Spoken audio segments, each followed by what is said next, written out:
Today's topic is going to be a continuation of where we left off last week when we were talking about what prevents people from understanding who they really are. What I call the realization of the true self, not the lowercase s self, the ego-centered self, the purely physical self. What some researchers like David Icke, for example, have called the body computer, the five-sense physical world self, lowercase s. What prevents us from understanding our higher self, the self with a capital S? So why is this important to understand? Why is this a critical distinction to make between these two aspects of the same word, the self? Well, we started this program weeks ago, and I brought up the idea that ultimately all knowledge really worth understanding is self-knowledge. The knowledge that is going to really get us out of the mess that we are trapped in right now is knowledge of who we ultimately are, self-knowledge. This is important because if we are to understand the root causal factors that create the suffering that we experience here on earth, we need the ability to tell truth from falsehood.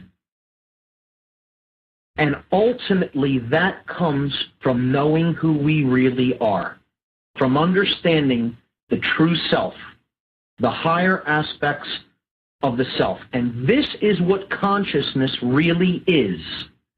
Consciousness is letting go, true consciousness is letting go of attachment and illusion, getting out of fantasy land, of believing in fantasy and nonsense. And it's understanding what is real versus what is not real. Understanding truth, which is what is real, what actually is, from falsehood, which is inaccurate perceptions of reality or outright deception and lies. And sadly, the reason that humanity is in the unfortunate position that it is in right now is because vastly more people than not have not developed this capability. The ability to understand and be able to tell truth from falsehood. This is the underlying causal factor of why we suffer. And I will continue to stress that every week here. I will continue to repeat that every week. That is the root primary cause of what is taking place on this planet. Now, when we talk about issues like truth, invariably there will be people who insist upon the idea that there is actually no such thing as truth, that perception is reality. This is the notion and the ideology, as we talked about before on this program, known as solipsism. I'll spell it, S-O-L-I-P-S-I-S-M. Look it up, understand it, and also understand this is the main root ideology that leads to suffering. People insist upon the notion, the belief, that there is no such thing as actually being able to know what is taking place, the truth, and they insist that their own perception is reality. Not just their perception of reality, but perception is reality. This underlying ideology gives rise to every other ideology that creates suffering in the human condition. It's called solipsism. It leads to pure left-brain scientism, or high intellect divorced from wisdom. The kind of things that lead to hydrogen bombs being built, instead of wisdom prevailing and someone saying, should hydrogen bombs be built? Not intellect saying, can we build them? And if we're paid enough, will we build them? See, that's intelligence only. Left brain intelligence only says, can it be done? And I'll do it if I'm paid enough to do it. Let's find out if it can be done, and if there's a budget there, I'm in. But wisdom, true wisdom would say, should I be doing this? Is it right? Wisdom always asks the question, is it right? Which leads me to the next ideology that solipsism creates. Moral relativism. Not believing that there is, not knowing that there is any such thing as true, right, and wrong. The idea that these are relative ideas and that there is no such thing as morality. Well, that follows ideologically, because if there's no such thing as truth, which is what a solipsist believes, then there isn't any such thing as morality, certainly, because there's no such thing as right or wrong. It's all relative. This is the notion of moral relativism. That's a very quick and slippery descent from there to social Darwinism. The idea that some people have the right to decide who lives and who dies.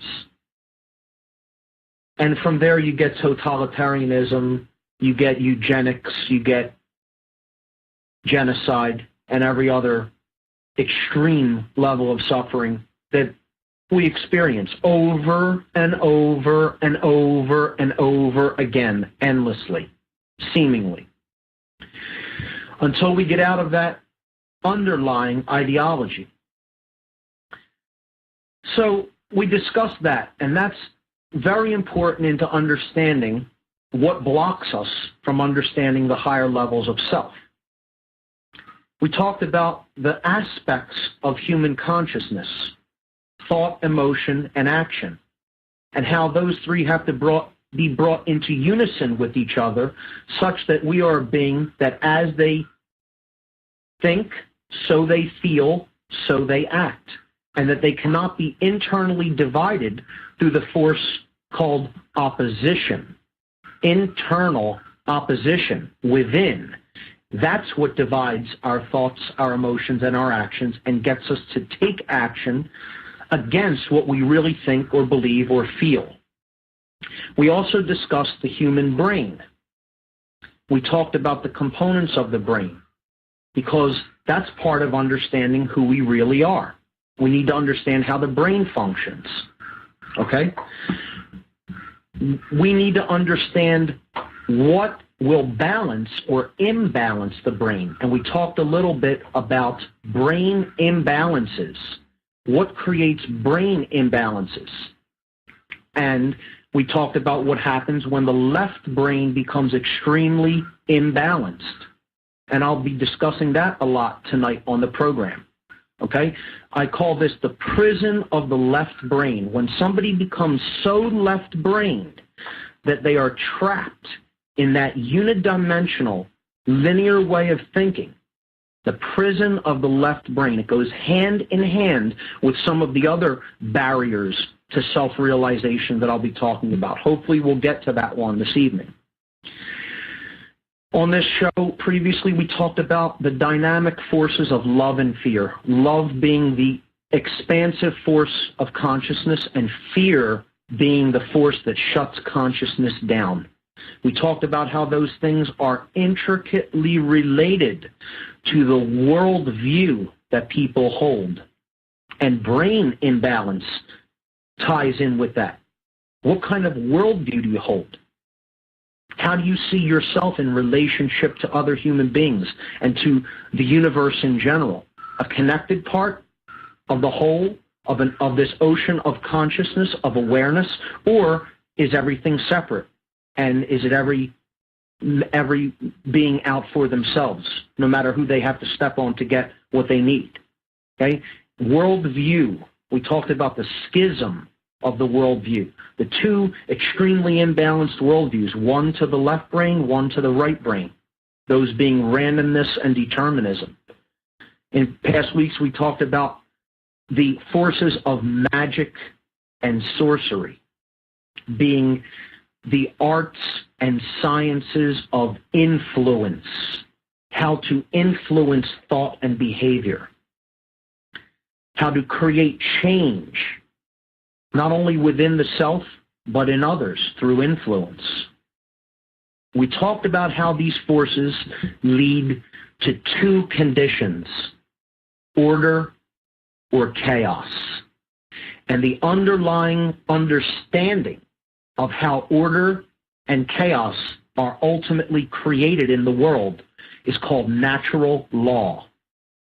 And we talked a lot about natural law in previous weeks, and we will discuss that further in future weeks. What creates order? What creates chaos? Order is ultimately based on the dynamic of awakening consciousness or love energy. It is ultimately based in brain balance, the balance between the left and right brain hemispheres. Chaos is rooted, has its roots in fear, and it has its roots in control, external control of other people. And that is an outgrowth of fear, or the force that shuts consciousness down, such that we do not understand who we really are, and we remain in a state of internal confusion and external opposition. And that's how chaos is created. So, upon discussing all of these dynamics, which you can go back and listen to on previous podcasts, all the podcasts are right up on my site at whatonearthishappening.com. I redesigned the podcast page. You can listen embedded right in the page, or you can choose to download the MP3 and put it on a mobile audio device. And now there are pictures up there that are associated with each particular podcast. So some of the topics that are discussed, there are associated images. And that's, you just go to whatonearthishappening.com and click the podcast tab, and that will take you to that. You can read a description of each podcast, and the sound file and pictures are right there. So, last week we began the discussion of the barriers to self-realization. And I'm going to continue with that now by relisting them, and then we'll take them one at a time, and I'll continue to expand upon them, each individually. There are four main barriers that block us. These are walls that are already erected from the time we come into the world, and that we continue to strengthen. We continue to erect these for others to come after us, to perpetuate the same condition. And that is ultimately the lack of understanding of who and what we really are. These four main barriers to awakening, to the realization of the true self, are as follows. The five-sense illusion, that's number one. This is identification with matter, with the material realm. Identification and continual focus upon only the physical level of being. Now, the physical level of being is important, but being so attached to it that you really pay no attention to the mental or spiritual levels of being will get you in the mess that we've gotten ourselves into. So that's the first barrier to really waking up. The identification with the world of matter. Not understanding it as a construct for experience, but actually believing that's who we are. Number two, the second barrier to the realization of the true self, the higher self, is ego identification. So this is a second form of identifying oneself with something that one is not. Or in other words, with illusion. It's identifying oneself with a role that one plays and believing that the role is who one is. This would be the equivalent of an actor starting to believe that they are the character they play. Okay? So this is called ego identification. And we'll look at deeper aspects of what this is, and we'll look at specifically what the ego itself is in the way that I am using it here. That's the second barrier to self-realization. The third barrier is the prison of the left brain. This is a very popular methodology employed by sorcerers. People who want to control other people and not have them fully be aware or see how they are being controlled. And I assure you, I guarantee you that the vast, vast majority of the people in the particularly in the Western Hemisphere, and particularly in what we call Western civilization, are firmly trapped in this prison, firmly trapped in the prison of the left brain. This is the inability to think in a non-analytical, non-linear, intuitive way. What traps people here largely is the indoctrination, the planned indoctrination and very methodical indoctrination that they are put through in the modern so-called educational system that we have in Western civilization. Now, that is not to say that people in the East, in Eastern culture, in the Eastern Hemisphere don't have the same problem, because many of them do as well. It's even more prevalent in the Western Hemisphere, but it is a favored methodology of mind control. Let's get down to brass tacks and call this barrier to self-realization what it really is. It is one of the methodologies of mind control. And if you still don't think mind control is what's really ultimately behind all of this, you haven't really learned a thing. This is what is really driving the devastation of human freedom and human sovereignty on this planet. This is what's really creating all of the conditions that we don't like and don't want on this planet, that we call bad or negative or evil. Okay?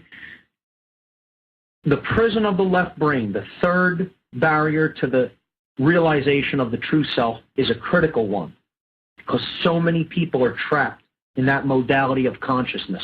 And when they're trapped there, they're only a half of a person. They're only really half of an actual being, of a human being. Okay?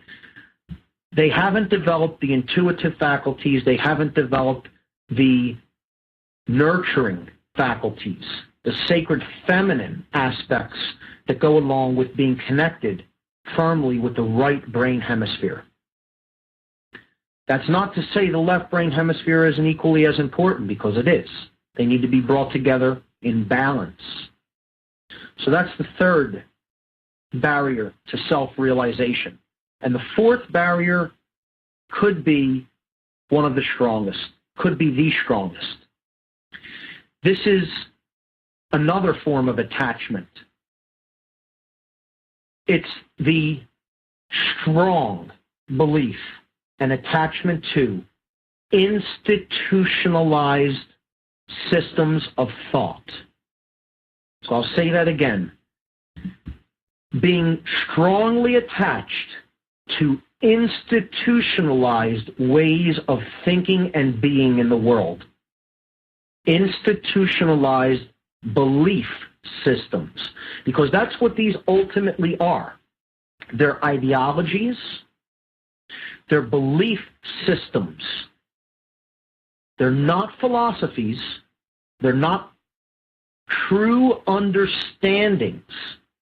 They're not recognitions of anything. Certainly not recognitions of natural law principles.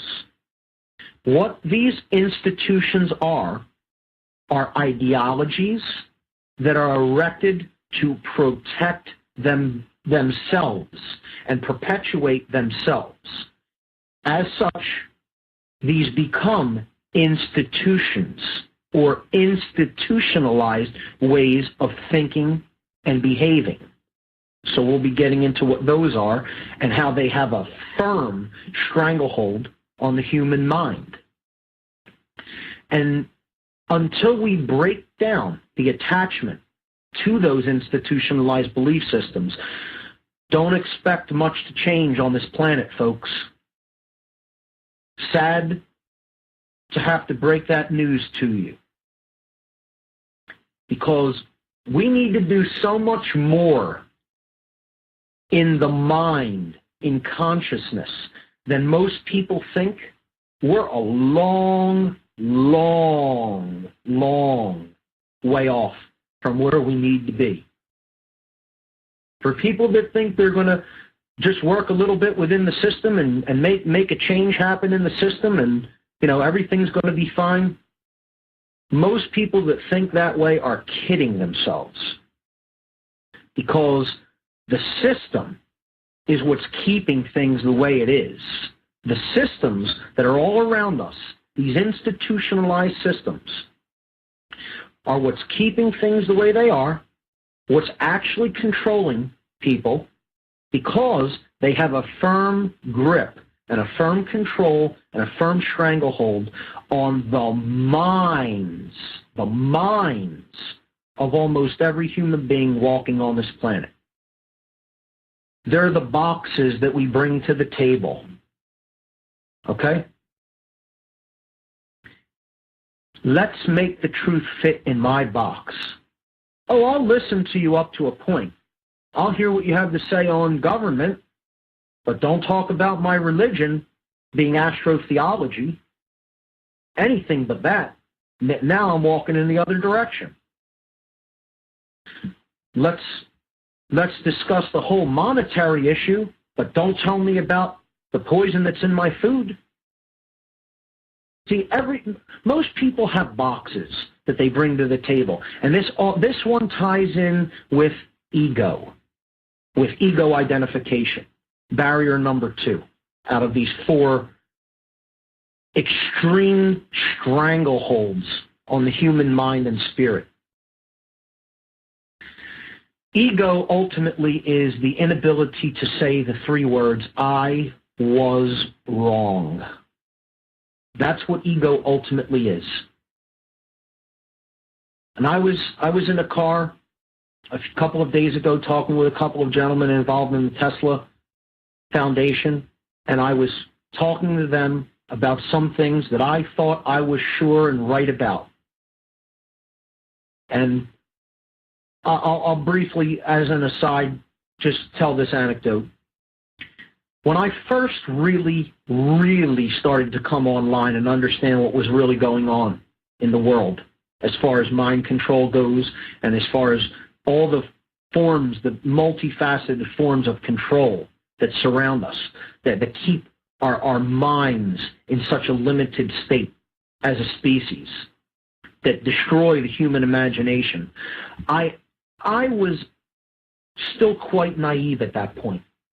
And I thought it would just be a matter of alerting some of the people around me to what was going on and explaining to them that people who don't have their best interests at heart were getting them to believe in all of these things that aren't true.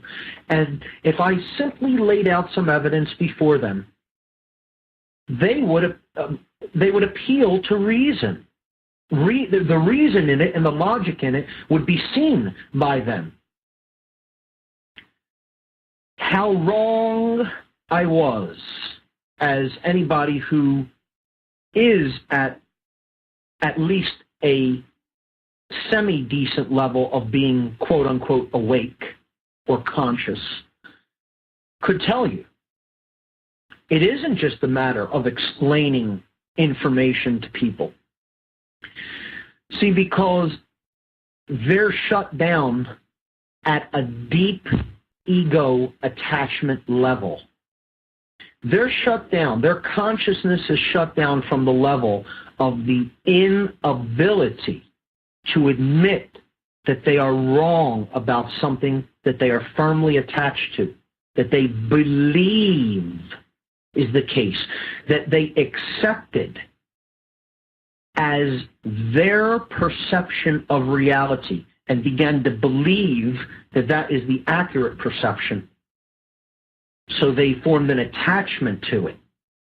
And giving that up, even beginning the process of giving that up, is too much for them to bear because they have their identity wrapped up in it. Or barrier number 2. Their ego is identified with it. They're attached and identified with that belief. So this is what we're going to be more deeply talking about and further fleshing out for the remainder of this program. I'm going to start with number 1, which we touched on briefly at the end of last week's show, and that was the 5-sense illusion. The 5-sense illusion. We talked about that the 5 senses are our ways of experiencing reality. There are ways of experiencing the universe. These are our biological technologies. Our eyes. These are receptors for certain visible wavelengths or frequencies of light. So the eyes are one of our receptors, antennas, if you like, ways of picking up frequencies.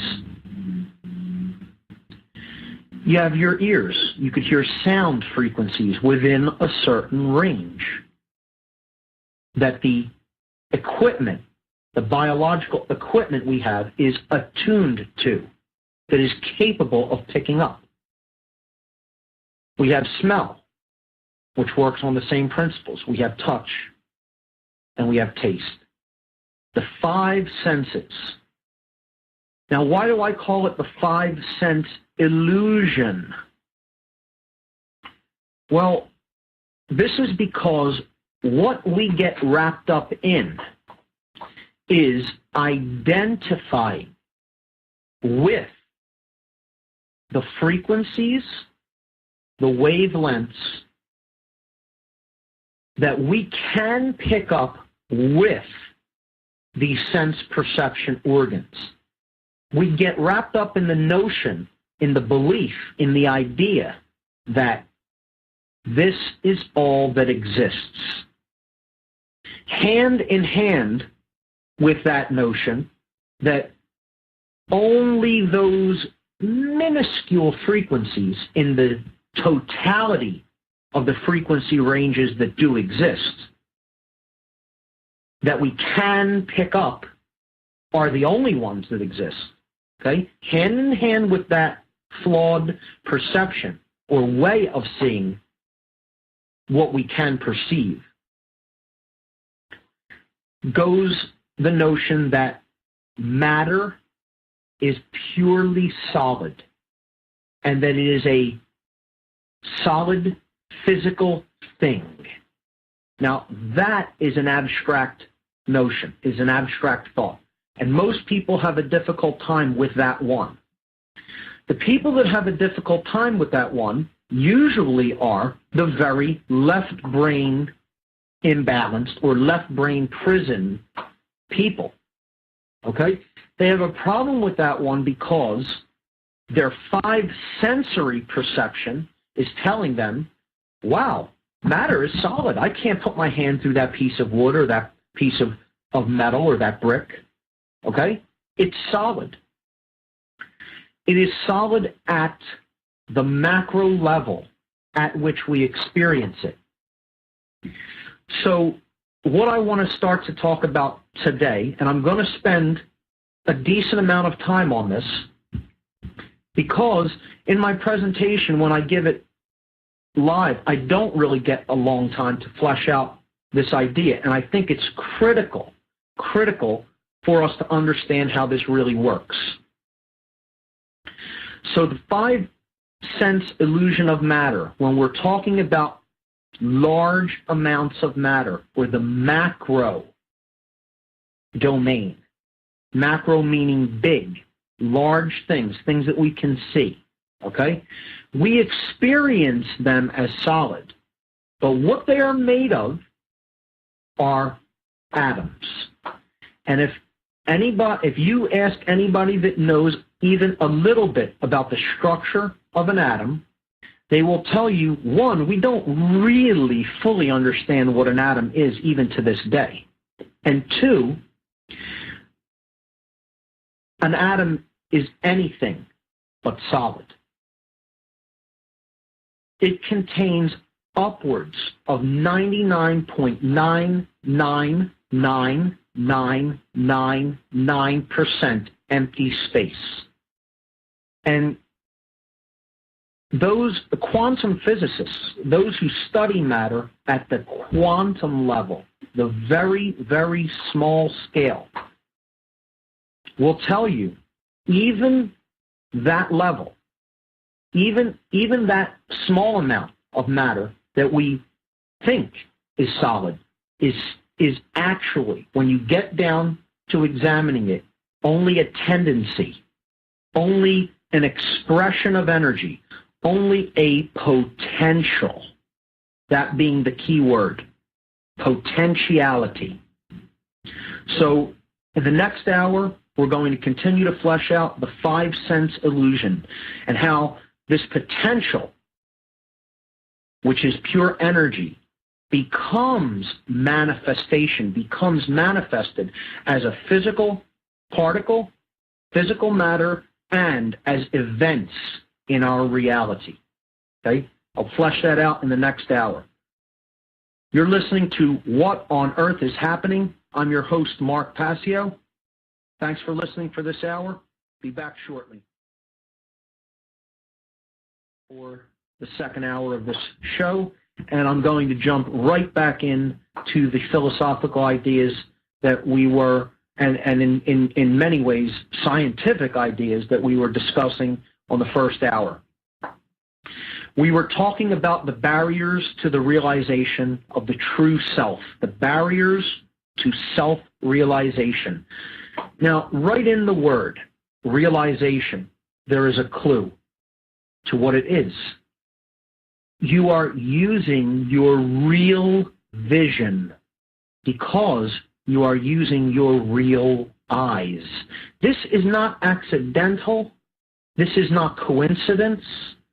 This is something that, as you start to understand more and more about what is really going on, and as you open your consciousness more and more, and you open your mind up to possibilities and to imagination and to higher level understanding than pure intellect, than left brain understanding. When you open your mind to wisdom, to the wisdom that is contained and is nature, is natural law principles, is the divine ordering intelligence that is inherent in creation, you start to understand that the truth is embedded in the language that we speak. Words can tell us so much about deeper meaning, deeper purpose, and to help us to gain an accurate perception of reality regarding what's taking place within us and in the realm in which we exist, the so-called external world. So right in the word realization is real eyes, phonetically. Realization, using your real eyes. Kind of like in the movie The Matrix, when they unplug Neo from his pod, and they're rebuilding his muscles. They're helping him to be able to function in the real world again because he was trapped in the land of illusion. He was trapped in fantasy world in the Matrix. And he asks, as they're assisting him in this process of helping to build up his strength, he says, "Why do my eyes hurt so much?" And the answer that comes back from Morpheus is, because you've never used them. Because you've never used them. Most people here are not using their real eyes. They see things from a skewed perspective that is based in brain imbalance, that is based in fear, that is based in a poisoned view of themselves and the world in which they live, and most of all, is rooted. And the reason that it is there is due to deep mind control. Let's make no bones about that. Let's not sugarcoat it at all, and let's call it what it really is: mind control. Ultimately, breaking out of that sense of that false paradigm of reality, of that mind control that most people are embedded in, is coming to an understanding of the true self. That's what getting out of mind control ultimately is about. Knowing who we really are. Becoming self-realized.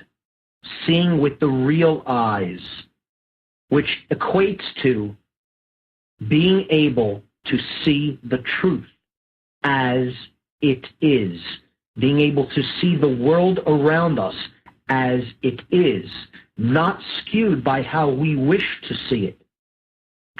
That is ultimately what self-realization is about. The ability to tell truth from falsehood. So, we were talking about the five-sense illusion, that we have sense perception organs that are attuned to be able to pick up certain frequencies of reality, but not all frequencies. An example is the human eyes cannot see colors that exist below the violet range. Below the red range of colors. We call this the infrared spectrum, the infrared frequencies. Infra meaning below. We cannot see below red. Now, above the violet frequencies, called the ultraviolet, the human eye cannot perceive. Does that mean there are no frequencies that exist at either of those levels, below the red or above the violet colors of the spectrum, of the visible spectrum? No. Of course there are frequencies there. There's an infinity of frequencies there. The eye is not attuned to perceive them, and therefore we can't see them. It doesn't mean they're not there. A dog whistle is another great example.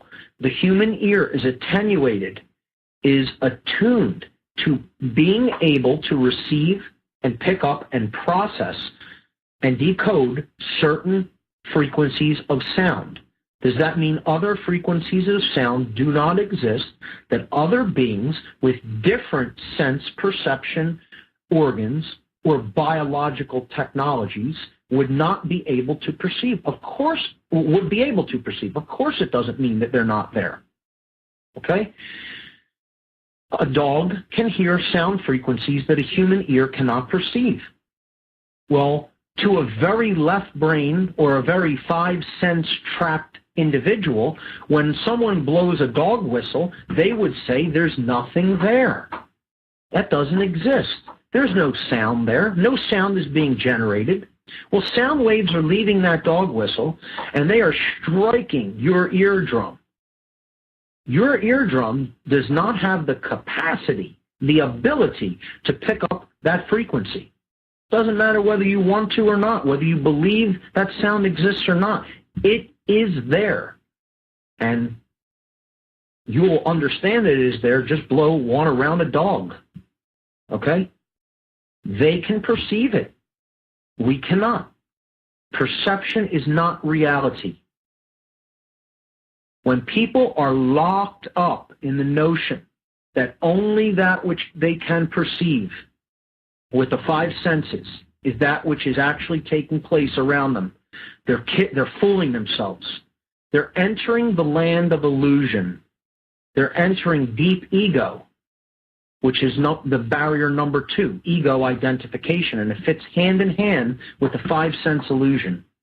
We were talking at the bottom of the last hour about how people not only think of reality as only that which can be perceived with the five senses, but as matter, as being completely solid and physically solid and real from a perspective of this is actually what exists and this is all that is. That matter is the only thing that is important.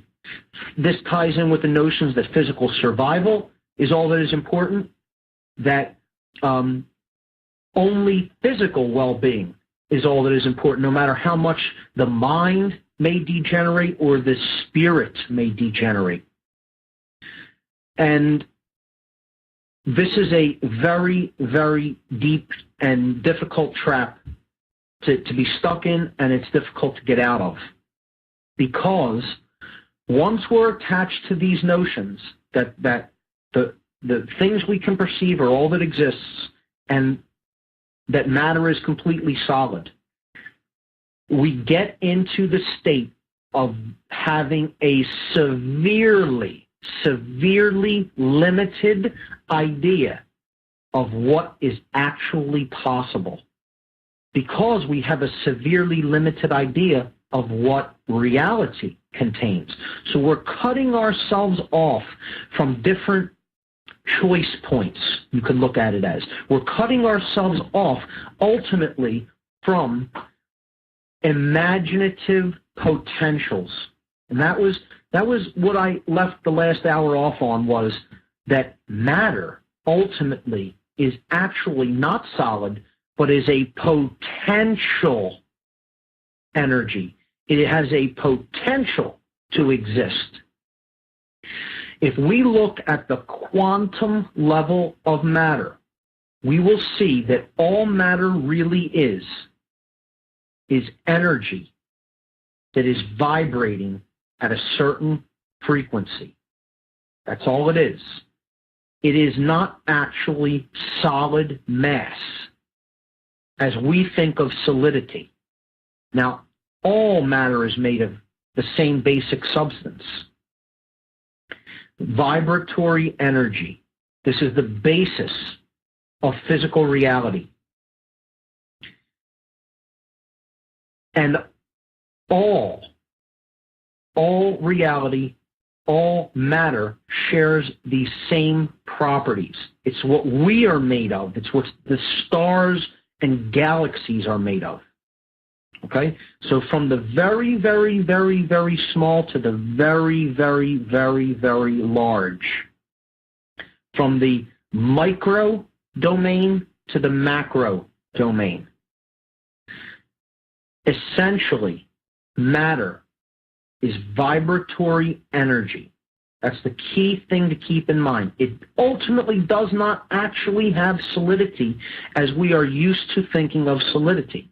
If you are able to perceive it at the quantum scale, which is the very, very infinitesimally small scale, you would see that matter is simply vibrating energy with ultimately no mass.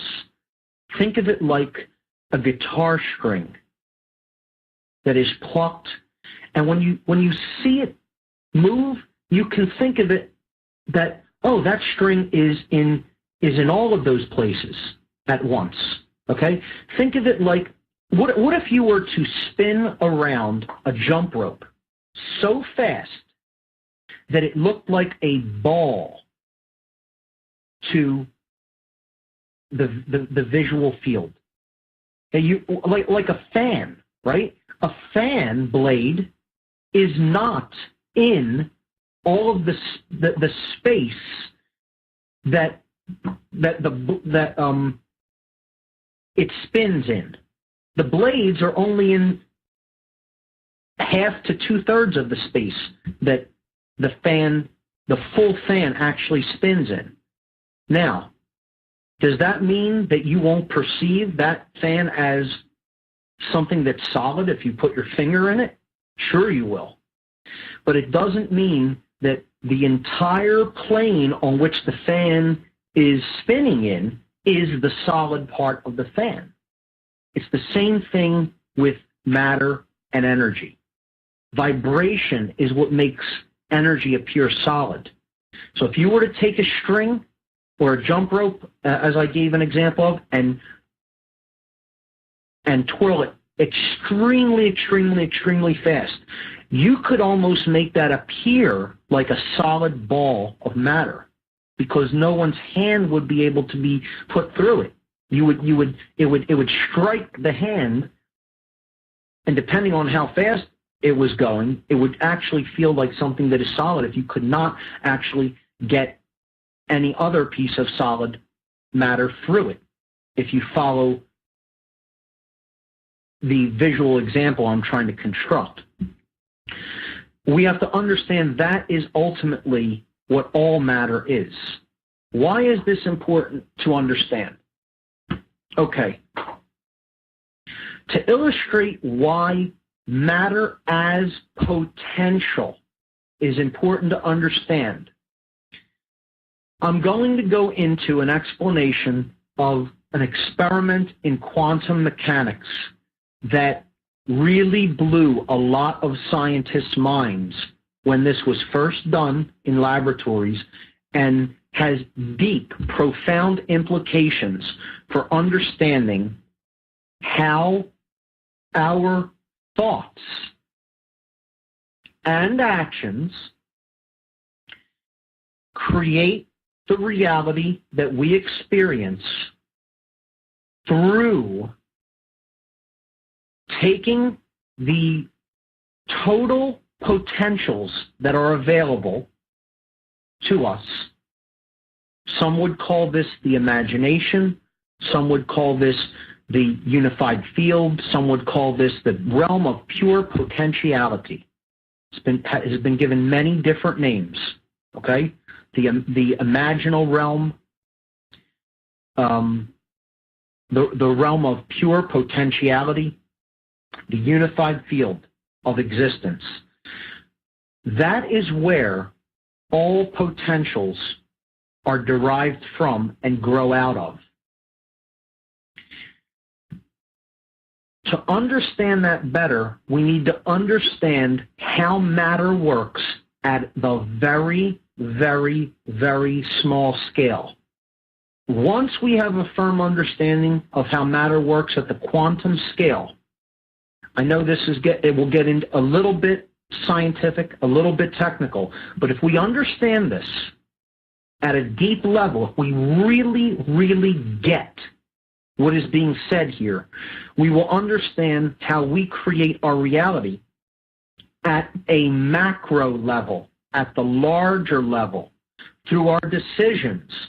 And what our decisions are doing are collapsing paths of potential. They are collapsing possibilities. Waves of possibility are collapsed through our choices, through our worldview, through how we think and feel, and ultimately by the decisions we make to actually act in the world. And through a vast amount of people taking part in that activity, because we all take part in that activity every day. We decide what we're going to do with our time. We are thinking about ourselves, our role in the world, how we feel about different situations, what we're going to do with our time, what we're going to do with our resources, what we're going to do with our intellect, what we're going to do with how we feel about things, and ultimately what we're going to do, the action we're actually going to take in the world. Now, through everybody doing that, we collapse these potentials that exist for anything to be able to happen, for anything to occur.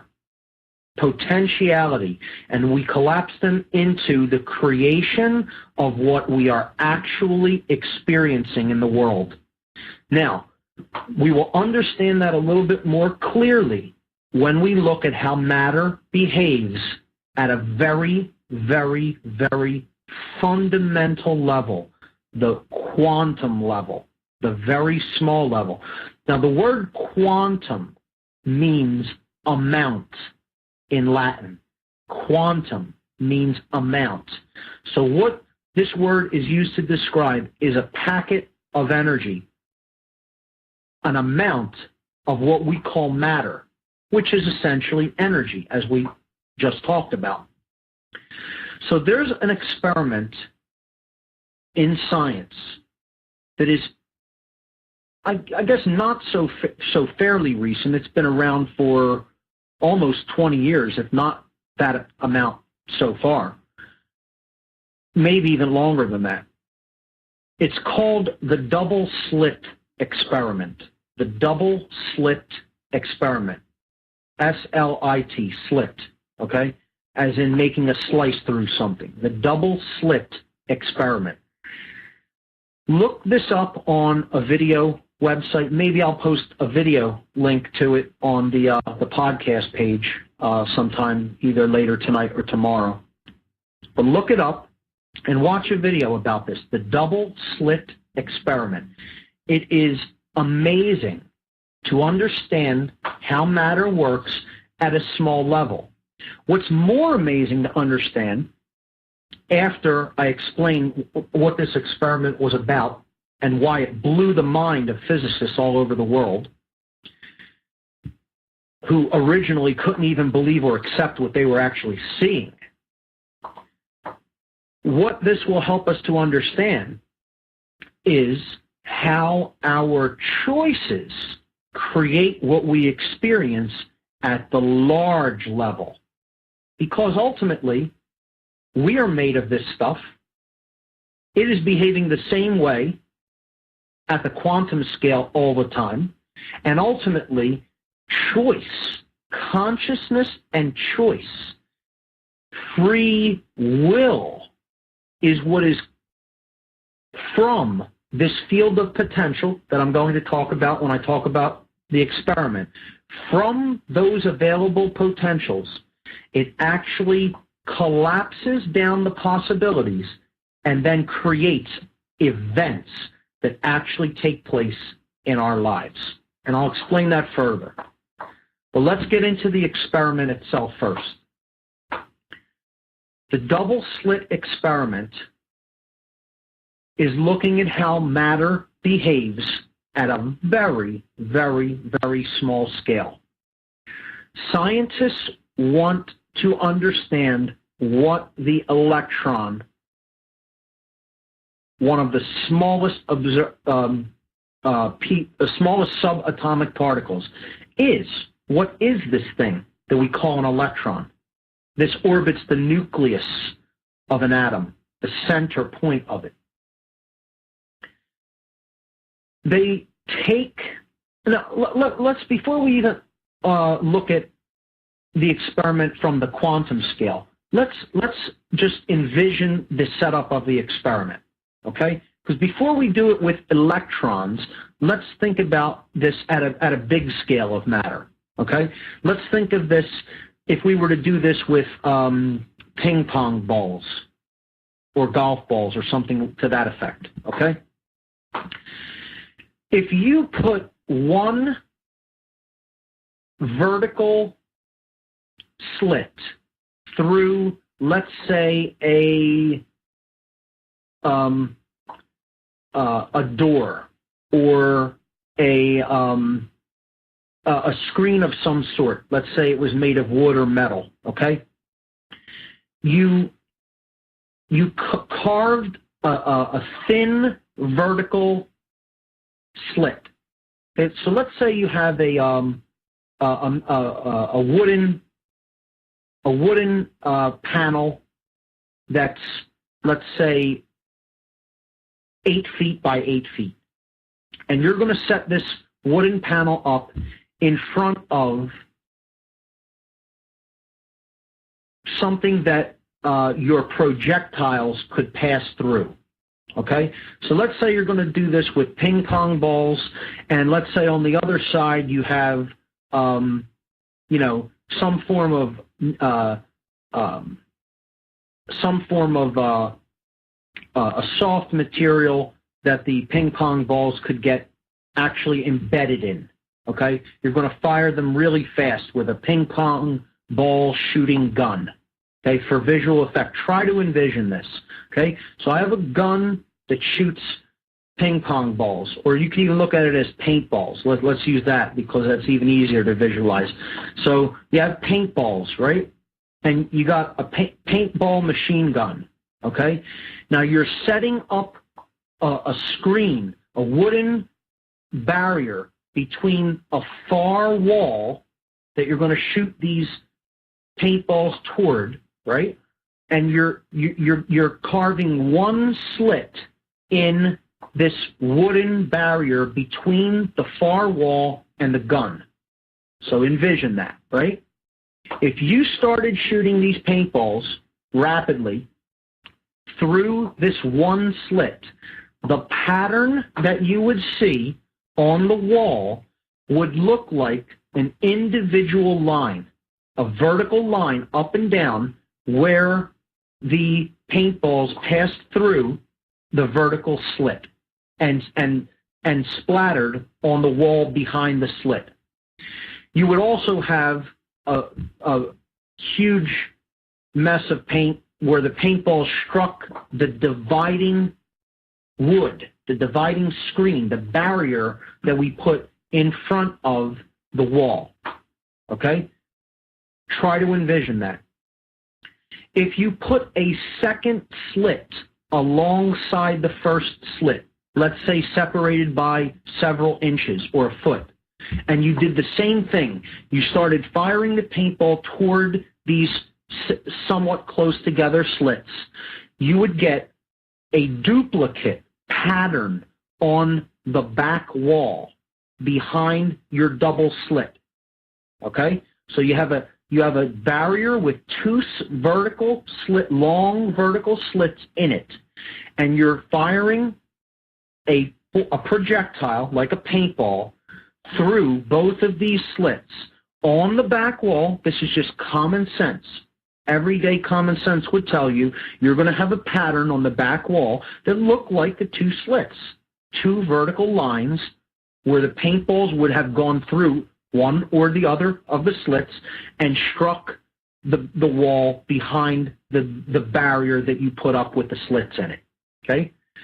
Now, some of those balls would have gone through one of the slits, some would have gone through the other slit, and some of them would have struck the wall, the dividing wall, the barrier wall with the slits, and not gone through one of them to strike the wall that is past the divider.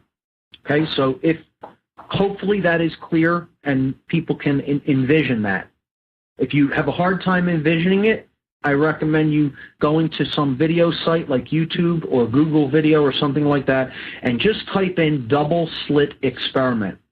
You'll get many visual representations of this experiment, which are extremely interesting.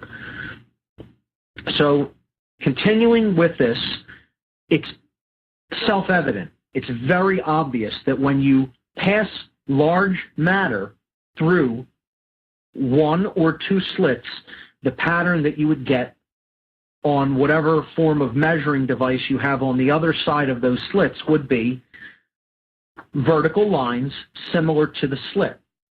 Okay, so now what quantum physicists wanted to really study is how does matter behave at a very small scale?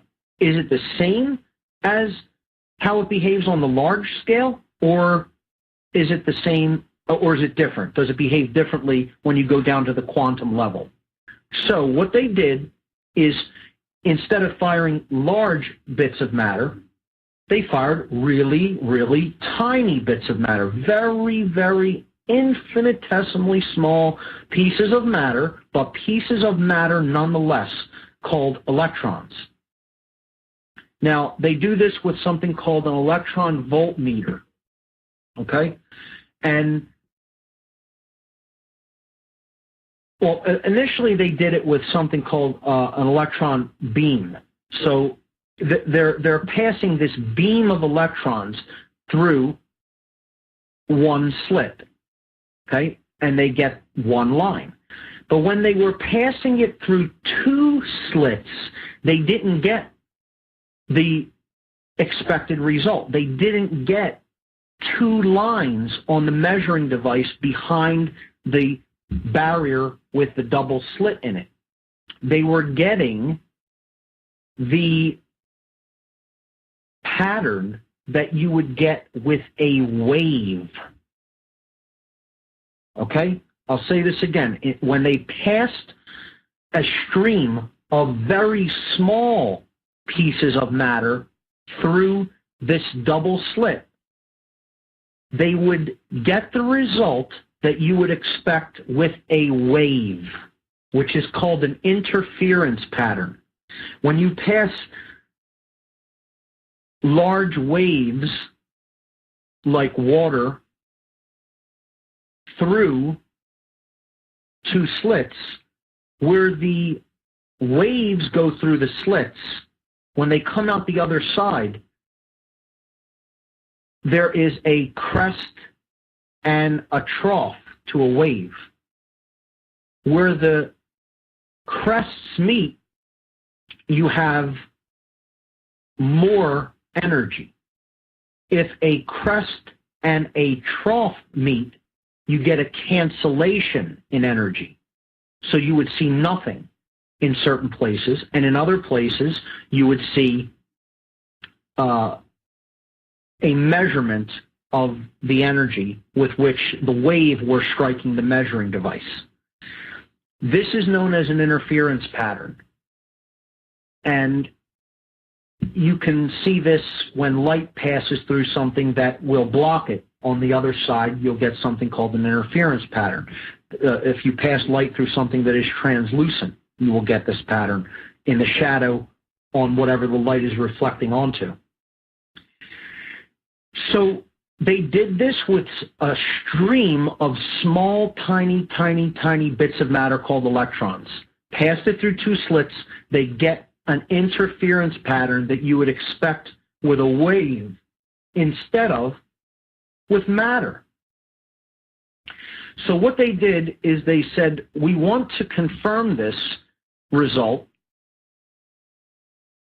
because we don't understand it, we're sending tiny bits of matter through two slits, and with larger matter, we get two lines. But with small matter, we get an interference pattern. How could that be? Well, they thought maybe the electrons are bouncing off of each other and creating that pattern as they go through the two slits. So what they said is let's prevent that possibility. Let's take one electron at a time and send it toward this screen with these two slits carved into it and see what kind of a pattern we get on the other side, on the measuring medium, on the other side of this barrier with these two slits in it. So they take an electron voltmeter, which is capable of firing one electron at a time, and after hours of sending one electron at a time through this barrier with these two slits in it, an interference pattern emerges on the far measuring device behind the barrier. So think about this.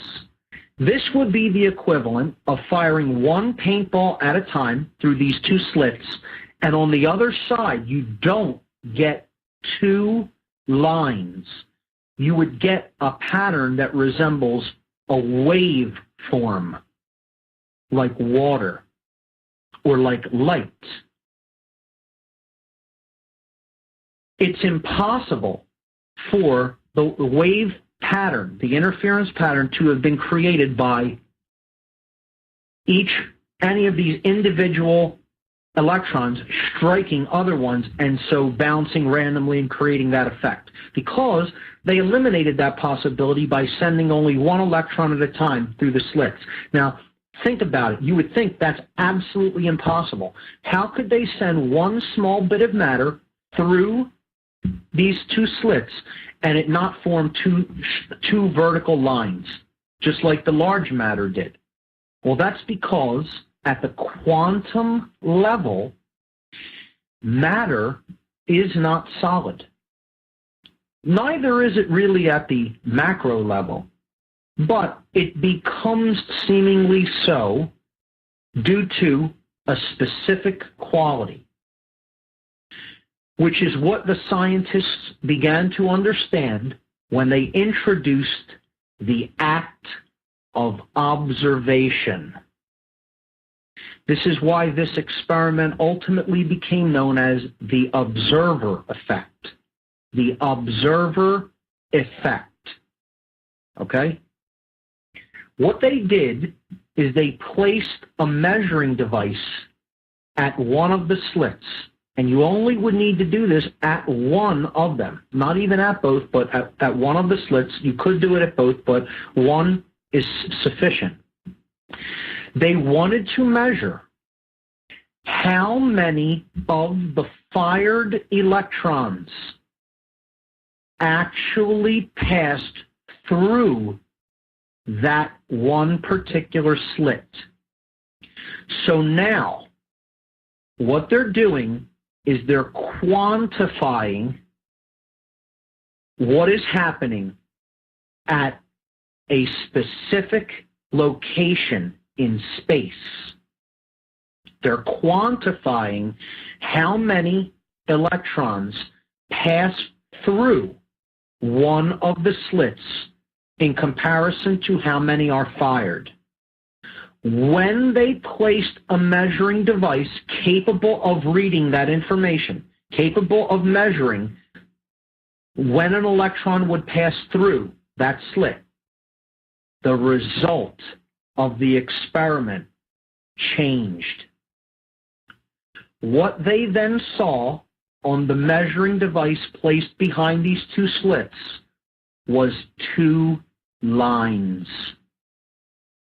The electron went from behaving as a wave function of potential based upon the act of observing and quantifying the electron in space, at a particular place, at a particular point, the point at which it enters one of the slits. By that very act of observation, the possibilities were collapsed. This showed the scientists doing this experiment that the electron is not an actual piece of solid matter. It is only a wave function of potential to exist and actually become a particle. Now, I'll say that again. What this ultimately showed the scientists doing the experiment is that since the electron, when fired one at a time, was behaving like a wave, but when you took away the possibility for it to exist as a wave function, you collapsed. And you did that through how you observed the experiment. By placing an observer at one of the slits and actually counting how many electrons went through one of the slits or the other, you collapsed the pure potentiality of the energy that that electron is. And that act, the act of observing it in that way, created the actual piece of matter. The electron itself was not an actual piece of matter until you set up the experiment in such a form, in such a way that you could observe it as a piece of matter. When you remove the electronic measuring device from the slits, and it goes back to not knowing how many electrons go through which slit or the other, you get the interference wave pattern again. You put the observer back, and you get the two lines. The electron only becomes the piece of matter at the point where it is observed as such, where it is expected to behave as such. Why is this? First of all, this is utterly astounding, and scientists had a really hard time accepting this fact, that matter is a wave potential of potential energy, and only when consciousness is introduced into the equation do you actually get any solidity. Do you actually create a point particle or an event? See, in the original portion of the experiment where they're sending one electron through the slits, it only really becomes a piece of matter when it hits the screen on the background. And it shows an interference pattern because up to that point, it was a wave function of pure potential. Now, to get a little bit more technical, and maybe over some people's heads, this is known as superposition. In reality, all the possibilities that electron could have made, it did make. It hit the screen and bounced back. It went through the left slit, it went through the right slit, and here's the kicker, it went through both slits simultaneously, all at the same time. Every possibility that it could have done, it did, when it was a wave. That is the only way you could get an interference pattern. What the electron interfered with was itself after it passed the screen as a wave of potential. What does this mean in consciousness? This means that until we observe things differently and think about our role in the cosmos differently, we are not going to be working with the availability of potential that we really have, and we are going to be collapsing that function, that wave form of potential, into something that we do not really want to experience unless we observe things differently and that we think about them pretty much drastically differently than most of us have been thinking about them. So this is the quantum double slit experiment. And what it ultimately explains is how matter behaves at the quantum level and how that is governed through our own observations and actually what we expect to see. We continue along the same way of thinking, we will continue to get the same results. When we change the way we are thinking, we will get different results. Consciousness and the act of observing, of being the observer, is what ultimately creates the reality that we experience. And this is not some New Age perspective. This is confirmed through scientific observation, and it is actually how things work at a macro scale. And what collapses all the field of potential and possibilities that we can experience is our choices. Free will decisions to take action is how we actually collapse all of the potentials that we can pull from, the field of potential, the unified field where all potentials exist. We then collapse them into events through our choices. And that's how we get what we experience. That is where I'm going to wrap up the 5 sense illusion. If you really deeply understand that experiment, if your mind isn't blown by that experiment, you didn't understand it.